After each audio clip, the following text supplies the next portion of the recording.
The Girl Who Kicked the Hornet's Nest.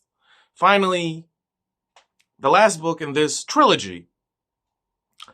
I'm not, I don't have any regrets that I read this, because there was a lot of hype, and I wanted to see what all the hype was about. And of course, if you've watched my previous reviews, you know that I have nothing but praise for the first one, The Girl with the Dragon Tattoo. But these two other novels, The Girl Who Played with Fire and The Girl Who Kicked the Hornet's Nest, they are not on the same level. They are not, on the same par of quality. They're not as immersive. They're not as compelling. Okay? And I'm going to have to say this again. Just as with The Girl Who Played with Fire, The Girl Who Kicked the Hornet's Nest is mid at best. It's a good book, of course, but it's mid. Okay? It's mid. And here is, yet again, my criticism of why these two other books don't impress me as much. They're not as engrossing. And in the previous book, I said that the main problem was that we have been introduced to a lot of new characters, police officers, detectives, and their only job in the narrative is to do all of this, research, detective work, investigation, finding evidence. And that really crippled the second book in this trilogy. Now, with this last one, we have even more of this. We have way more characters, new characters. They're all doing research. They're all doing investigations. They're all trying to find evidence in the most banal, mundane way possible. I, for the love of me, still can't remember any of their names because they do not stand out, right? And this is, I'm gonna have to say it again. We have the main task force with Bablonsky and I don't know, Modig and Faste and all the other people that I can't remember. Then we have the people at the Millennium Magazine. Michael Blomqvist, Berger, and a couple of other people whose names I don't remember, right? And now we have another sort of investigative task force, set up by some prosecutor, Ekstrom, I think, or Angliff. I don't know who these people are. So we have basically at least three groups of people who are doing separate as well as cooperative investigations. And not only that, because we have our good friend Armansky at Milton Security, and he has a team of investigators and the former police officers, and I don't remember any of their names yet again, because you see, when you listen, I love detective work. I love, the police officer, detective doing the research, connecting all the dots, etc., etc. If it is done in an interesting way, their research and their characters are plain, they're bland, they're dull, they are absolutely stereotypical when it comes to the police officer and to the detective archetype. They don't stand out. They have nothing to offer to the reader other than they do research. They're police officers. They're the good guys. And it's so, it's so lackluster. It's so subpar. Who are all of? Listen, there are at least 20 characters in the main focus of this plot, and I think I know about 2 or 3 names, maybe. Right, and then we have, of course, Blomqvist's sister Giannini, and then we have prosecutors, we have judges, we have psychiatrists, because we have a court hearing by the end of this book, and we have all of these other new characters that are introduced, and I'm still like, they don't stand out in any way, shape, or form, right? And for the record, I understand that this is, a classic procedure, classic staple of crime fiction. There has to be, detective work, research to find evidence and connect the dots and discover the truth. Of course. And I like that,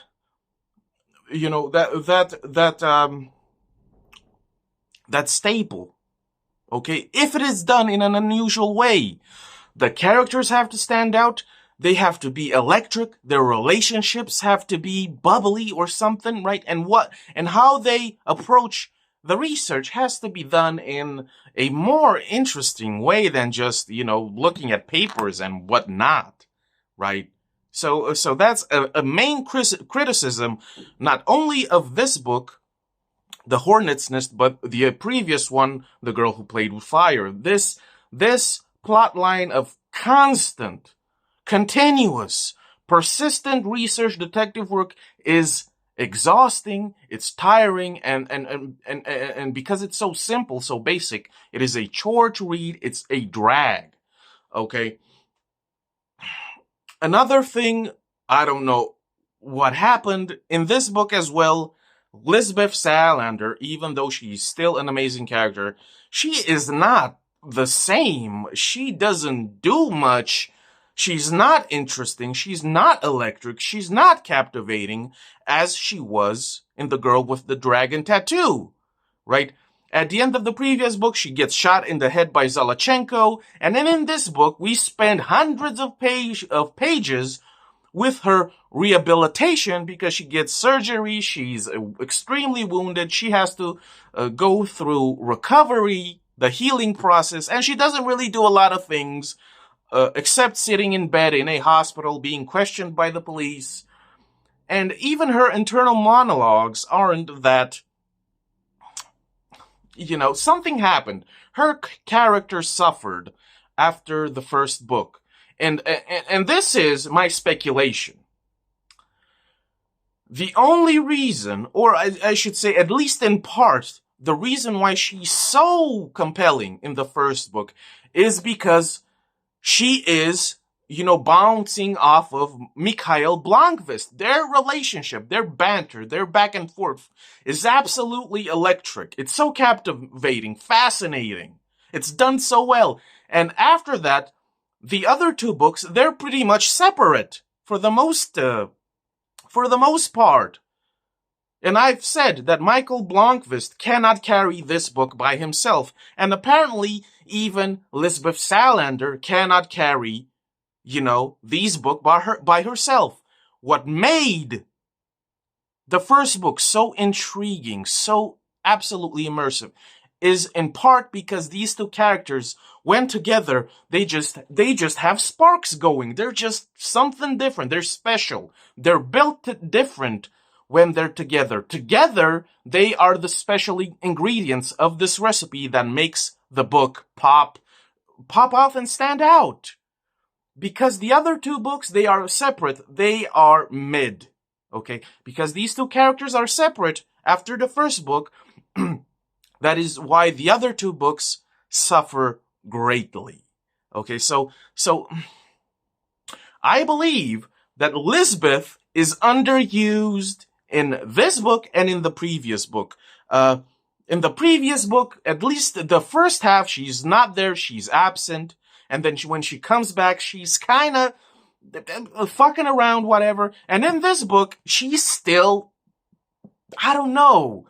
I thought that she is this powerhouse, that she is this one-woman army, that she is the one who knocks, that she is the danger, that she gets shit done. And she pretty much just wastes time, she fucks around, and eventually she gets to dealing with her situation and her problems, but it's so, underwhelming. This is key. This is the key word here. It's so underwhelming.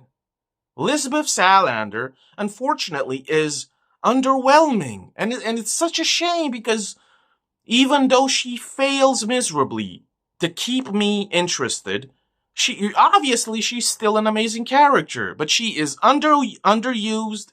She is underwhelming. right? And this is something that I have noticed. After the first book, Lisbeth has a lot of money, like billions of dollars, because of the Winterstrom affair, and she seems even more lost, even more helpless, even more aimless, floating about adrift, even though she has all of this money. Of course, she invests the money, she uses the money, blah blah blah. But she's not a happy person. She is not somebody that enjoys herself, that she enjoys life. She is just adrift, right? She's just adrift. She doesn't know what to do with this money. It doesn't matter that she has all of this money. This money is only good for the fact that now she doesn't have to work. She doesn't have to worry about the bills, and the fact that she can buy pretty much everything she wants. But she doesn't do this happily or gratefully or with gratitude. She's just like she is, as she always has been. She's absolutely impassive, indifferent, neutral to anything and everything. And I understand why that is, because of her character, what happened to her, etc., etc. But still, she's pretty much even by the end of this book, she's still a lost cause, and what I'm trying to say, she doesn't have her shit together at all. Beneath the facade of this badass hacker that she is, of course, she doesn't take any shit from nobody. Beneath this facade, beneath this disguise of a badass hacker, whatever, vigilante, she is this lost person that has absolutely no idea how to express herself. She has absolutely no idea how to interact with people. She has absolutely no social skills whatsoever because, of course, of her trauma, etc. But still, she's 27 by the end of this book, and she's still the same. She's still the same old Lisbeth Salander, right? Even though she's extremely underwhelming, right? Another thing, I really have to say this. What this book series lacks so far. The first book had, of course, the Vanger situation and, Martin Vanger being, a serial killer and his father being the same way. It kept things tense. What these two other books have failed is they didn't have a compelling, interesting antagonist, a villain. Okay? Let me tell you, even though Zalachenko was hyped up beyond any belief that he's this fucking gangster, underworld, mafia boss, spider, master manipulator, crazy godfather type, ex-KGB spy, ex-assassin, he's an underwhelming person / villain / antagonist. So underwhelming that it's pitiful, it's laughable. He's a joke. Zalachenko is a joke. Okay? He's a joke. An absolute fraud of a person, of a character. Okay, he's basic as fuck. Nothing special about him. Nothing stands out. There's nothing impressive about him. Okay? He's just this guy that got wrapped up in criminal activity, in organized crime, because that's the type of person that he is. But to me, he seems like he is this average Joe that kind of has a bit of skill when it comes to breaking the law and doing bad things. But other than that, he's basic as fuck. Basic as fuck. Okay? What these books needed was somebody more competent, somebody that's dangerous, somebody that's a real threat, not fucking Zalachenko and his crippled ass. Okay? And of course, Niederman is not, he's not somebody to take Zalachenko's place as the main villain, because he's just as, unimpressive. Okay? And as I was reading this book, I was wondering to myself, where the hell is Niederman? Right? Where the hell is this guy? Because, at the very beginning of the previous book, Niederman was hyped up as this incredible Hulk of a character, this bodybuilder that operates only with brute force. At the beginning, Niederman was interesting because of his, illness, of his ailment, that he cannot feel pain and he has hallucinations. He hallucinates monsters or whatever. He was interesting for a short period, and then he became basic as fuck, just like his father, Zalachenko. Okay? It's a damn shame. It's a damn shame. Okay? Zalachenko was not a threat. Zalachenko was not impressive. Okay, the biker gang was a fucking joke. Of course, Niederman was a joke. What I'm trying to say is that there is no tension. There is no tension at all. Absolutely no tension whatsoever. Okay, which kind of is detrimental to the narrative as a whole, to the story as a whole, because there's nothing looming over our shoulders. There's not this invisible force that is almost, invulnerable. Okay? And listen, I have to give props to Stieg Larsson in one area, because man, does he writes about the secret police, about Sapo, so well. And I am shocked to finally realize that this Sapo secret police plotline was the only thing that kept me interesting, that kept me immersed, because Larsson does such an amazing job at writing about Sapo and the secret police, the section for special analysis, whatever, those guys, the main antagonists here, right? Obviously, Stieg Larsson knew what he was talking about, and he does an amazing job with the secret police, okay? And I was, for a fraction of a second, later in the book, I was holding my breath.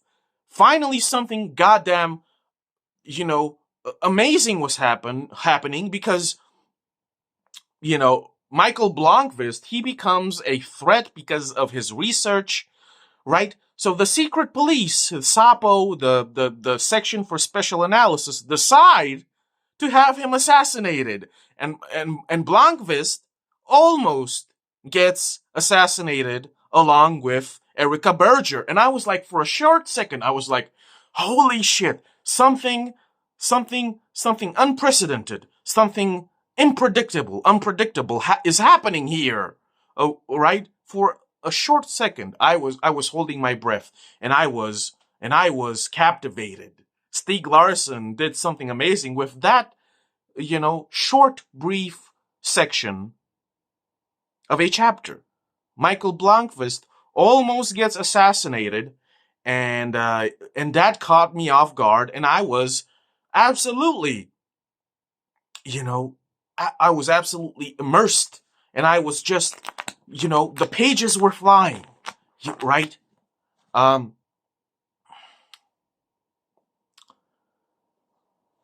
And even though this section for special analysis, the secret police in the secret police, the invisible secret police inside of the secret police, Sapo, even though Stieg Larsson does such an amazing job with this section, with this with these characters, uh, it could have been done even better, right? These people in the secret police who have supported Zalachenko all these years, these people are responsible for putting Lisbeth Salander in institution after institution. They are responsible for taking away her rights, her civil rights as a citizen. They are responsible for her being labeled, mentally incompetent. They are responsible for putting her in St. Stephan's with Dr. Teleborian, that fuckhead, right? And they are, they are impressive. They do their job well, for the most part. I was really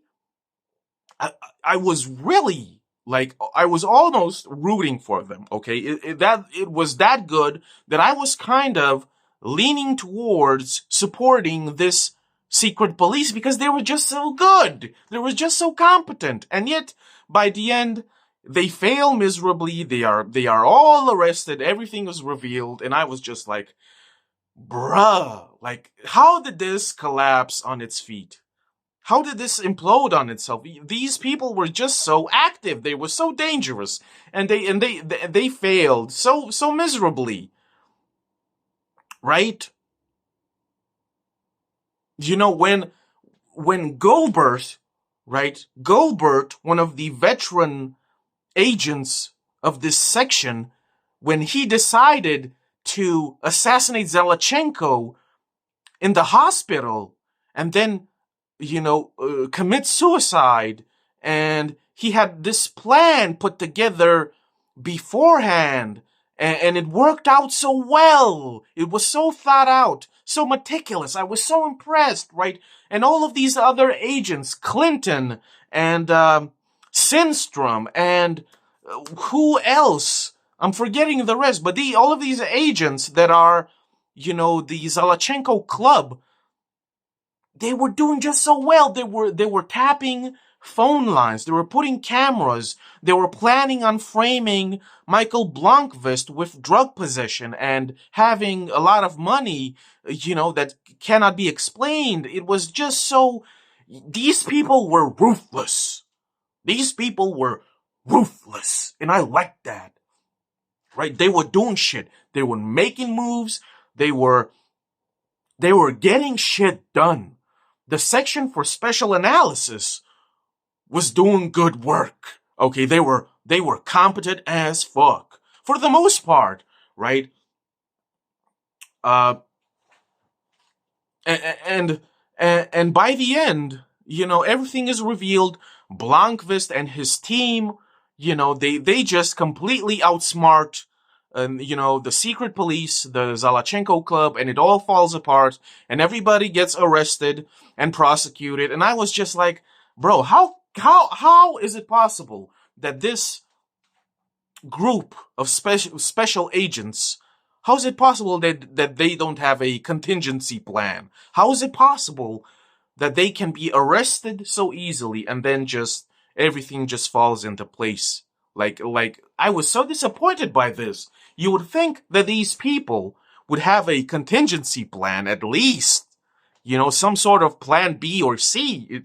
It just didn't make any sense to me. I would have loved for something to pop off by the end. Okay, some of these agents in the Zalachenko club should have done something crazy out of this world. That would have been phenomenal. But by the end, Lisbeth is acquitted of all her alleged crimes. She's free. She's a Swedish citizen with all of her rights reinstated. Right? And, she's finally free. She goes back home, whatever. And, it's a bit,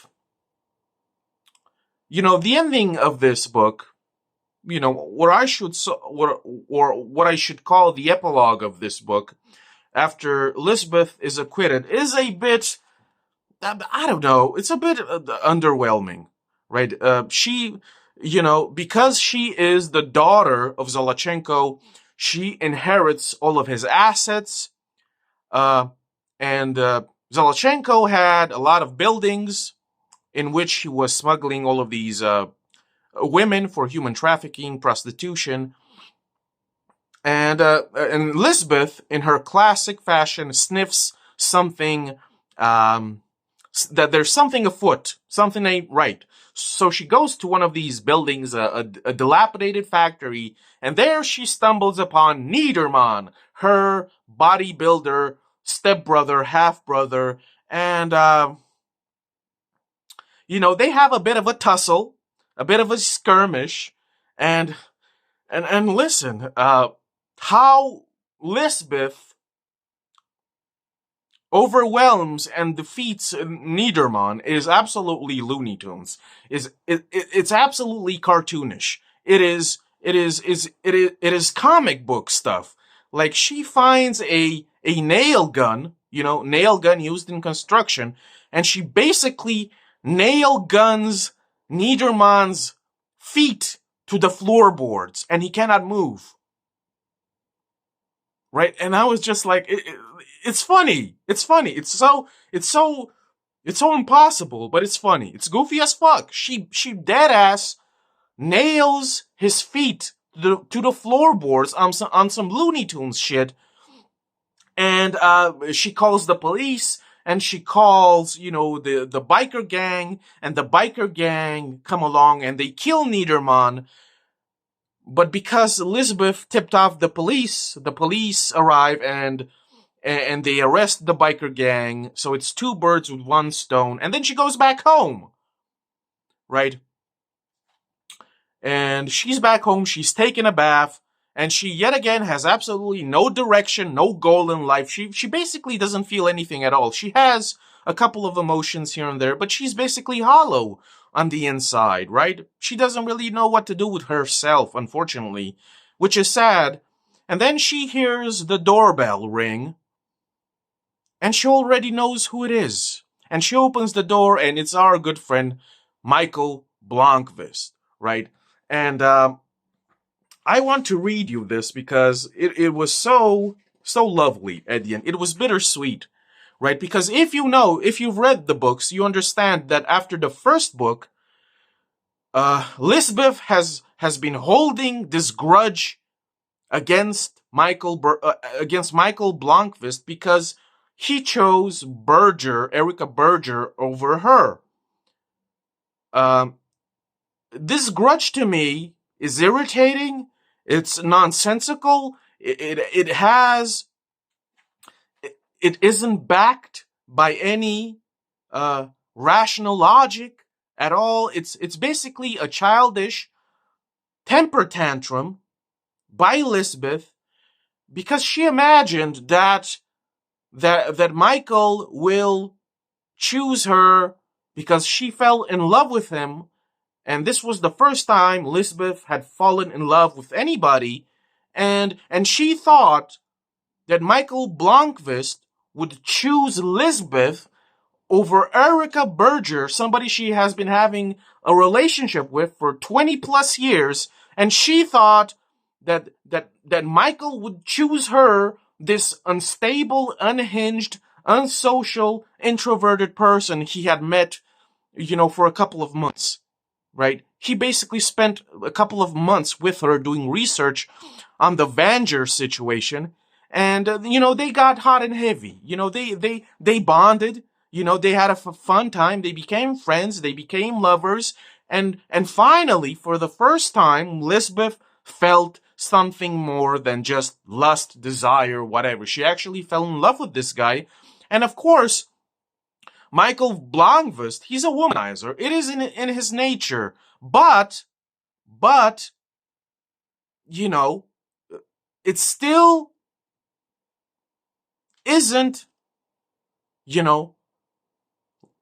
logical, reasonable, sensible for Lisbeth to be this upset, this holding this grudge, this animosity, this malice, this hostility against Michael Blomqvist. Of course, he would choose Erica Berger over you, Lisbeth, because, dear Lisbeth, even though we all understand your trauma, your hardships, your shortcomings, there was no way that Michael would choose you instead of Erica, because you are an unstable, short-tempered, weird, socially awkward, extremely introverted, extremely uncommunicative, extremely forceful at times. You are an extremely unhinged, unbalanced person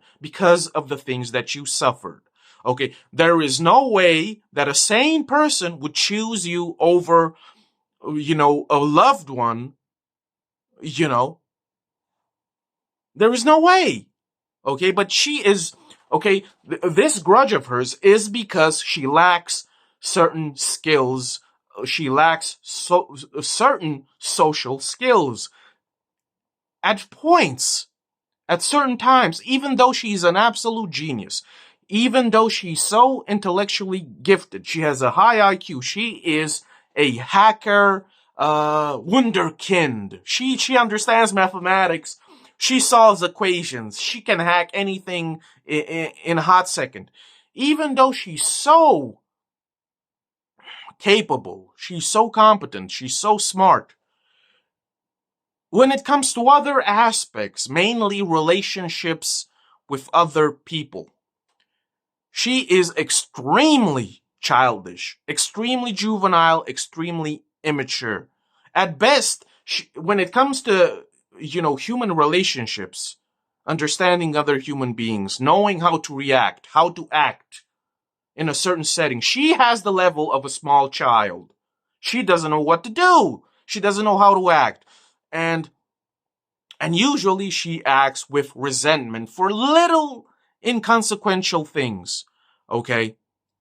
And this is why I keep saying, if it were me, in Michael Blomqvist's position, in his shoes, I would not waste my breath on Lisbeth Salander, because to me, I don't think she deserves it. I think she's incredibly ungrateful.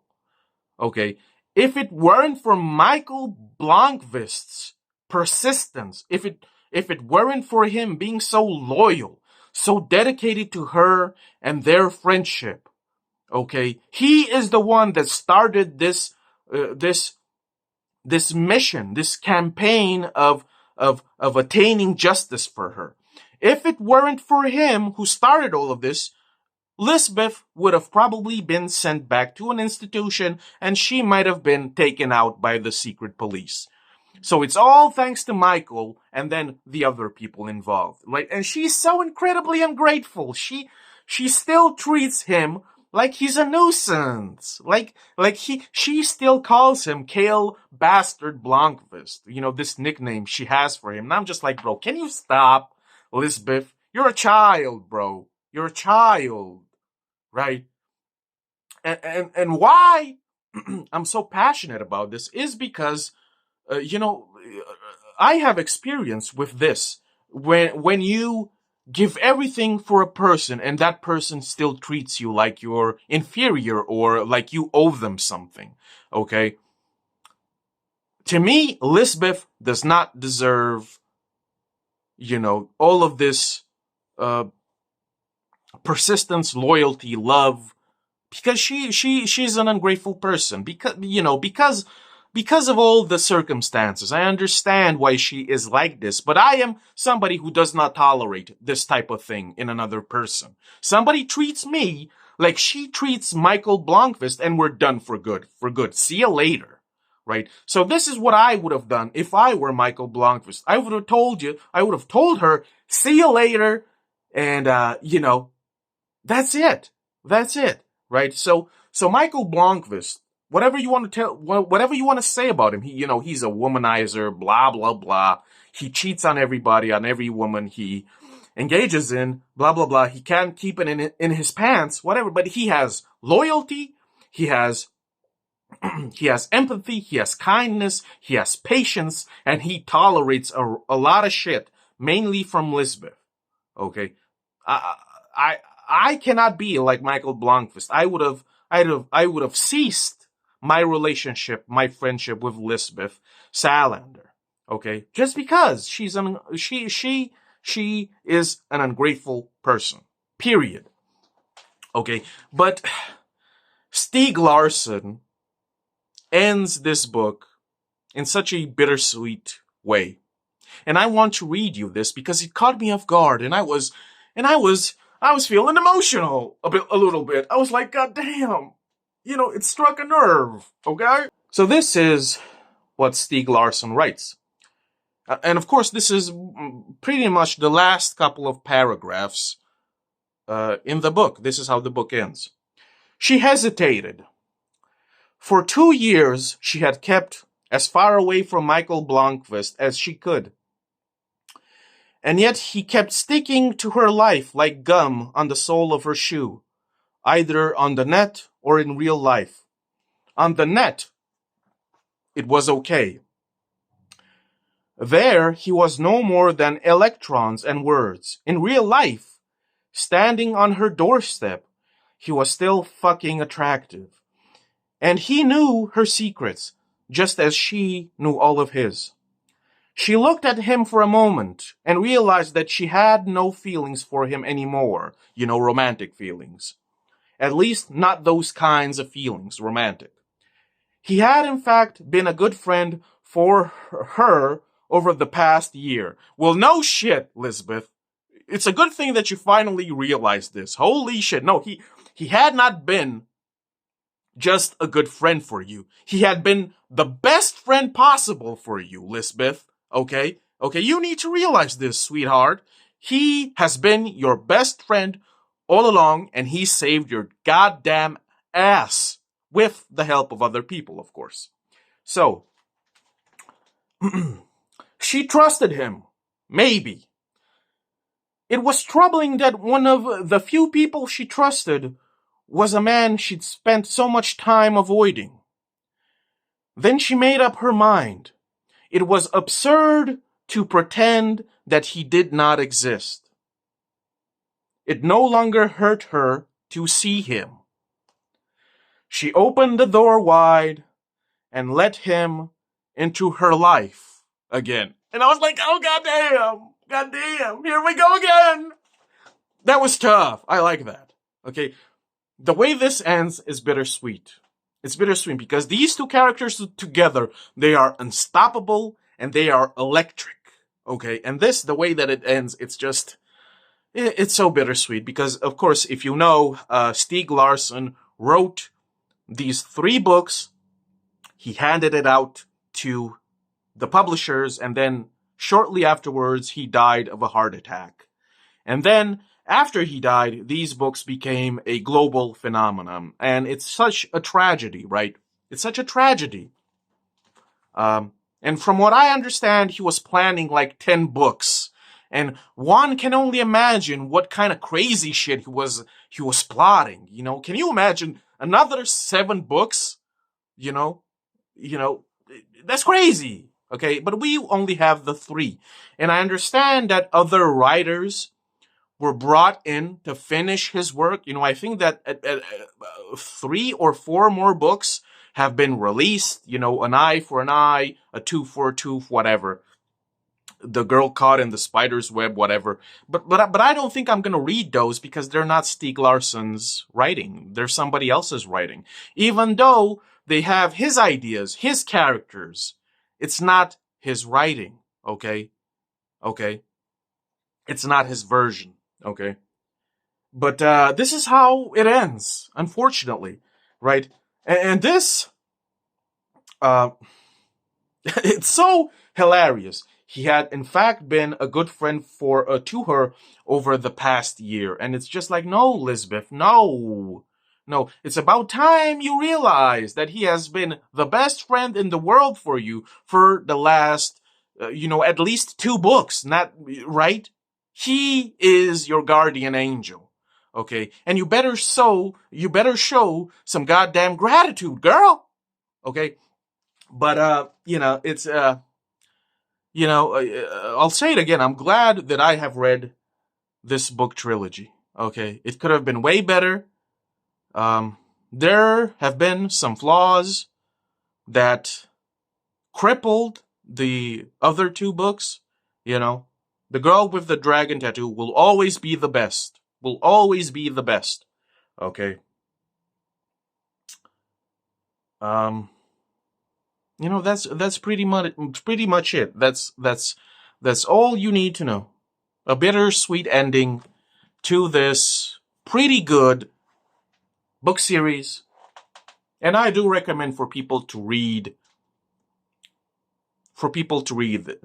it because it is absolutely genius at times.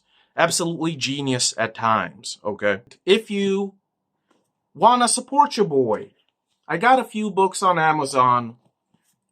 The link will be down below. Thanks for watching. Keep on reading good books. See ya.